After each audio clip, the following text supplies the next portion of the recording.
The siege on Velkora IV. The walls were melting, not from heat or radiation, though Velkora IV had plenty of both, but from the acid salvos hurled by the Velkran Dominion's living artillery. The sky above the outpost was a swirling, permanent thunderstorm of ash and static, broken only by the distant screeches of incoming enemy flyers. Commander Thales stood on the observation deck, his compound eyes fixed on the horizon. The insects were closing in again. Behind him, the Xeran command center crackled with desperation. Medics dragged the wounded from collapsing corridors. Engineers rerouted power through what was left of the relay core. Morale was measured not in courage, but in silence. No one had energy left to panic. 73% of our perimeter defenses are down, reported Lieutenant Vesha, her voice flat and quiet, the way one discusses the weather before a hurricane. We estimate full breach within 6 hours. Thales didn't turn. What about the reinforcements? Vesha hesitated. We received a transmission from High Command. Reinforcements are inbound. Unspecified. ETA, 12 hours. 12. Maybe sooner. The signal was encrypted strangely. Strangely. Of course. That was the tone High Command used when they didn't want to admit they were out of ships, out of troops, and out of time. Thales allowed himself a moment of bitterness. Velkora IV wasn't even a primary colony. It was a relay world, rocks, storms, and sand, hosting a key comms node the Velkrans desperately wanted to erase. The Xerans had sent a defense force, thinking it would be a minor skirmish. Now, half their numbers were dead, and the other half barely stood. Another explosion shook the walls. Acid splattered against the shielding dome with a sound like sizzling meat. The dome cracked, spiderweb fractures racing through the surface.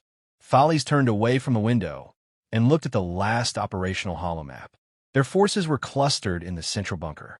No fallback positions, no flanking units, just one red mass pressing in from all sides. He closed his secondary eyelids and whispered, "We're already ghosts." 3 hours later, the lights flickered and died.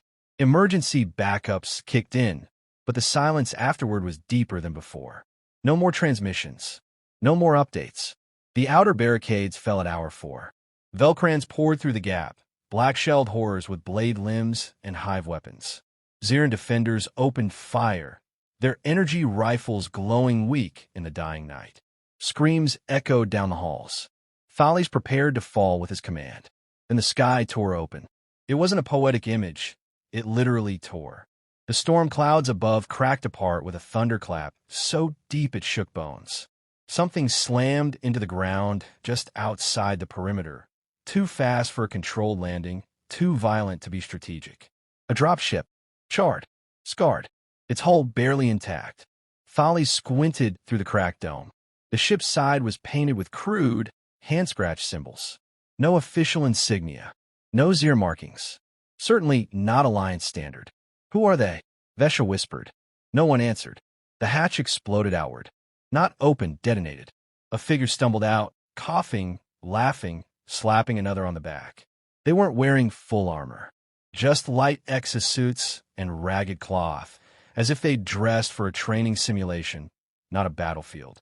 One held a massive slug thrower across his back. Another carried what looked like a homemade flamethrower. All of them were filthy, scarred, grinning like lunatics. "Is this Velkora IV?" One called out through a broken rebreather mask. "Heard you needed help." Thales stepped forward, staring in disbelief. What are you?" The lead figure, short, muscular, human, pulled off her helmet. Her eyes gleamed with something feral and amused. "We're from Earth," she said. "Name's Sergeant Winters. Sorry we're late. Got caught in a storm. This place sucks, by the way." "You're the reinforcements?" Thales asked slowly. She spat into the dirt. "Technically, they told us someone needed saving." Thales couldn't believe it. Earth, the death world. No one used humans in official deployments. Too unstable. Too brutal. Too unorthodox.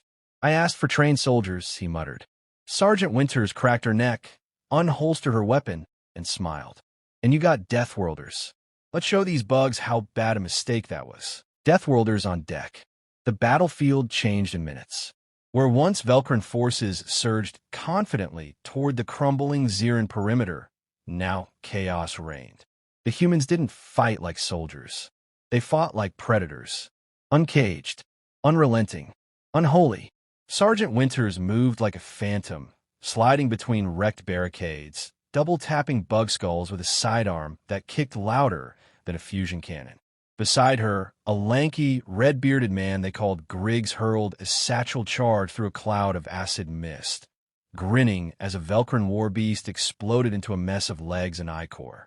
From the command deck, Commander Thales watched slack-jawed.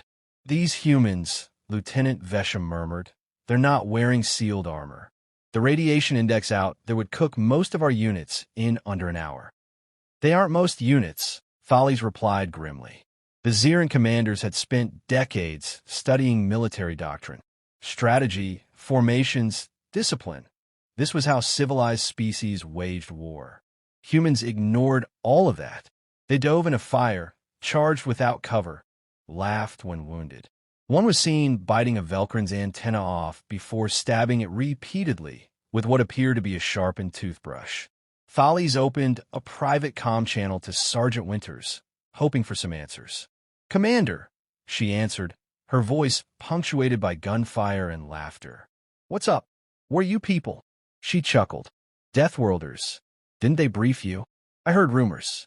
Earth classified as uninhabitable, gravity too high, atmosphere too unstable, wildlife too lethal." "All true." She ducked as a Velkran acid bolt sizzled past her ear. "Rain on Earth can dissolve skin. The plants try to strangle you. You don't live there. You fight to stay on top of the food chain." A thunderclap split the sky as a human flamethrower unit torched a wave of advancing Velkrans. The bugs screamed, clicking, chittering, dissolving into ash. Thales blinked. "How do you survive a world like that?" "We don't just survive," Winters said. "We adapt. We weaponize fear. We break things that think they can't be broken." Thales fell silent. Even through the calm, he could hear her smiling.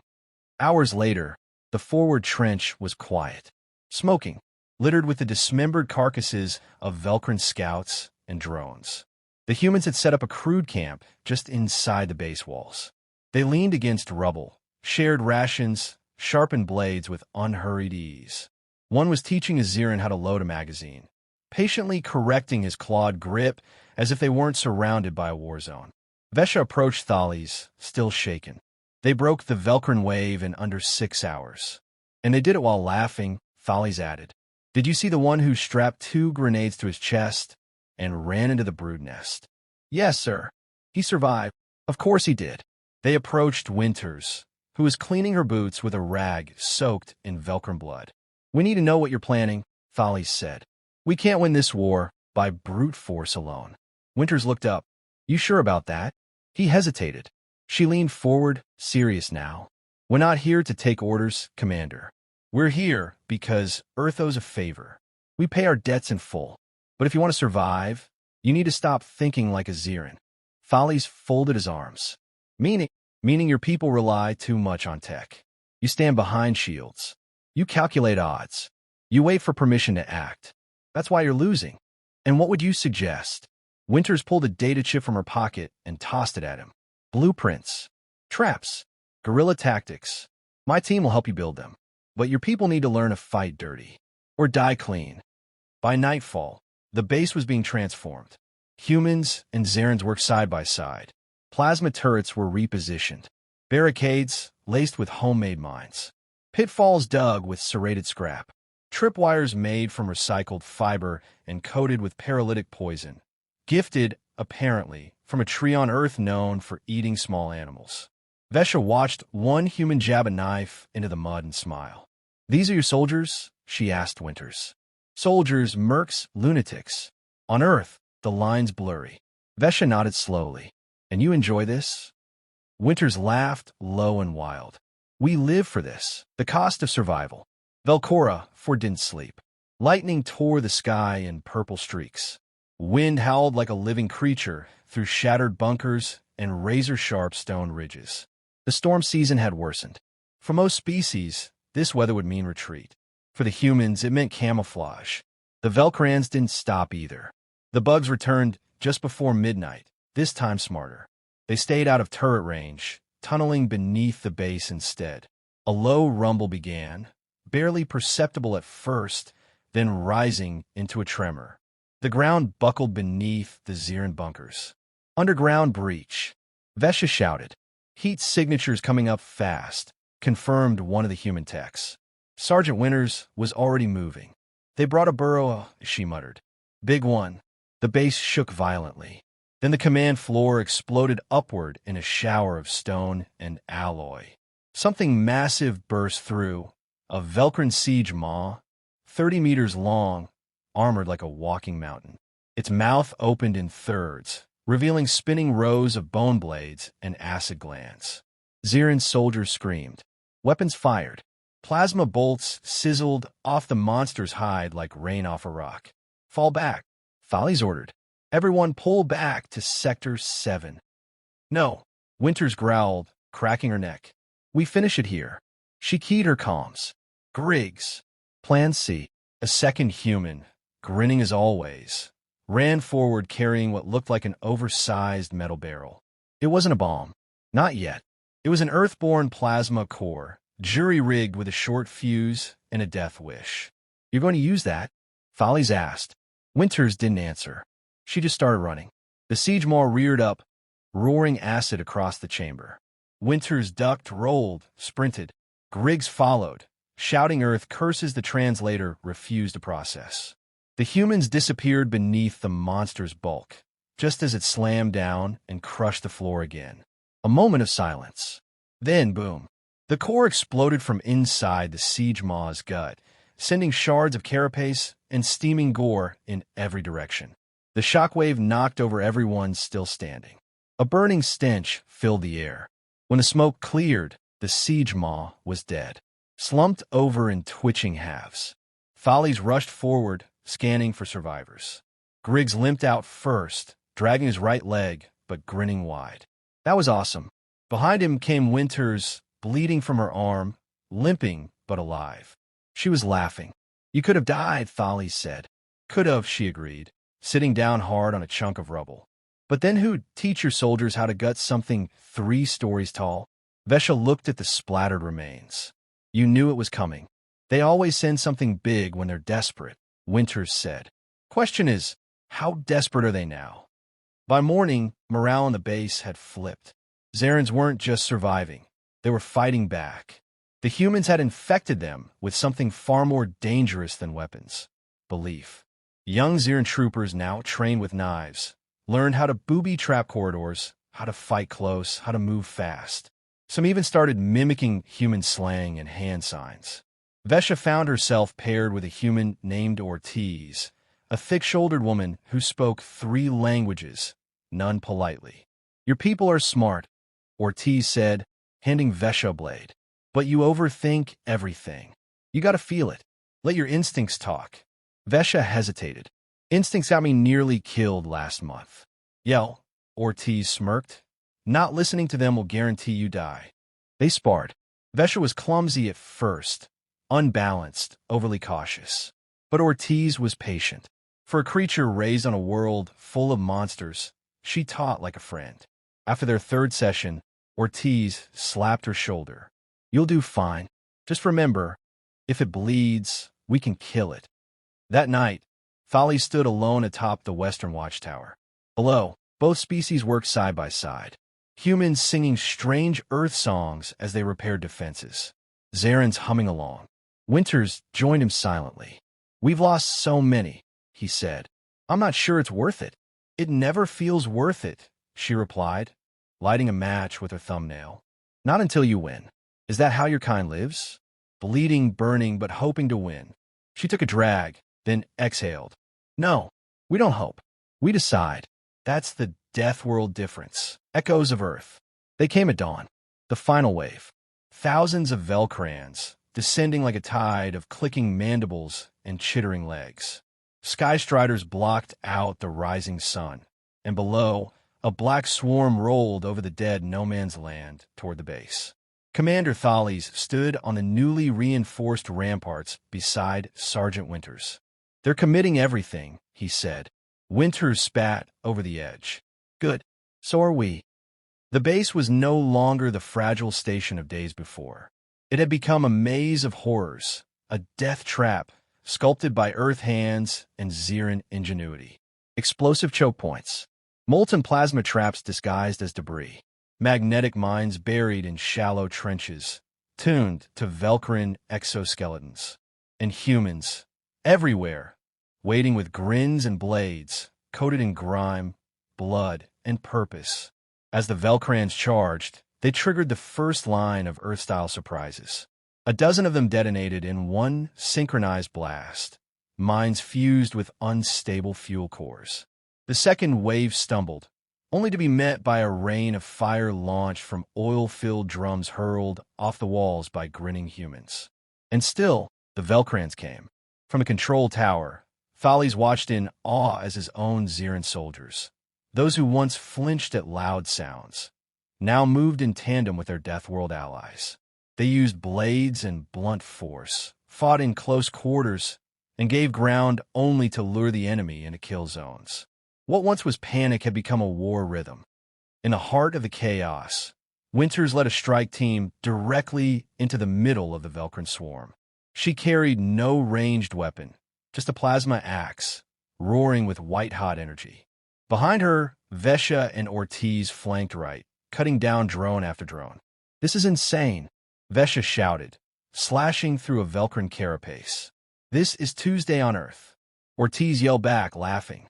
When the Velkorans tried to regroup near the ravine, Winters keyed her comms.